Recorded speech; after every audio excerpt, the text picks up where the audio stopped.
Back in late December, I reported on 3 unannounced and unknown Steam app IDs picked up by SteamDB that all appeared in the Steam master list. This master list, for those unaware, is a collection of every Valve-published piece of software, and these 3 unknown pieces of software were being updated frequently throughout late 2018. Speculation was made on one of these IDs being HLVR, and another one possibly being a third party. As of 2 hours ago, we have an answer. For an app ID to go public, it means that a piece of software has a public Steam page. The newest app ID, 823500, has gone public, and it's called BONEWORKs. BONEWORKs is created by Stress Level Zero, the game development team headed by the former Rocket Jump creator Brandon JLA, and responsible for VR games such as Duck Season and Hover Junkers. BONEWORKs was shown off in a popular video about the future of VR FPSs last year. Now, the game has a public Steam page, and most are making comparisons to Half-Life. Crowbars, robotic-looking head crabs, and the look and feel of this title are very much Half-Life inspired. However, this is where things get confusing. The title, as far as I can tell, is completely that of Stress Level Zero's. However, it's on the Valve master list, listed with Portal, Half-Life 2, everything Valve has ever published. Why is this connected to Valve?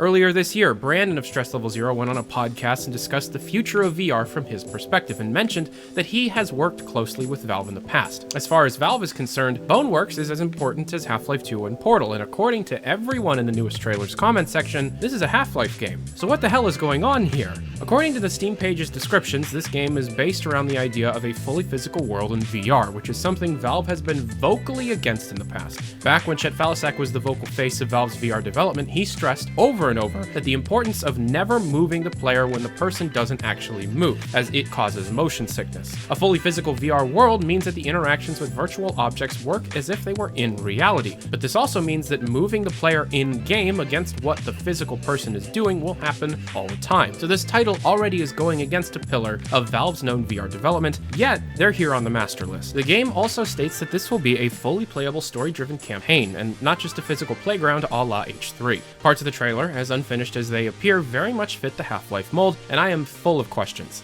The last time we've heard anything about Valve's internal HLVR was back in December, and since, no leaks either from sources or data mining have been found. It is possible that this game was pitched to Valve and they chose to use their work as middleware and start development over again. It's possible that Valve saw this video and chose to use this team's software as their own, and it's possible that the team is in talks to sell this game to Valve and possibly get hired in the process. As exciting as all of this could be, it's also possible that Valve's current VR developers saw the video and threw Valve's weight around to just get a build to play with. Valve is strange. Either way, if you like what you see, make that known in the comments section of the trailers. Also, wishlist this game and talk about Half-Life in the game's discussion board as much as possible. Maybe Valve will see it. So what does this mean for Half-Life as a series? It's ever apparent as time moves on that Valve has very little interest in communicating about the beloved franchise, even if the gap between releases is far older than a decade. BONEWORKs is very obviously a group of dedicated fans creating a Half-Life game Valve may refuse to make, and they might be in talks based on how it's on the friggin' master list with Half-Life 2 and Portal. What excites me is that if this is what a team of independent designers can create on their own dime, as far as I know, then what the hell is Valve cooking behind the scenes?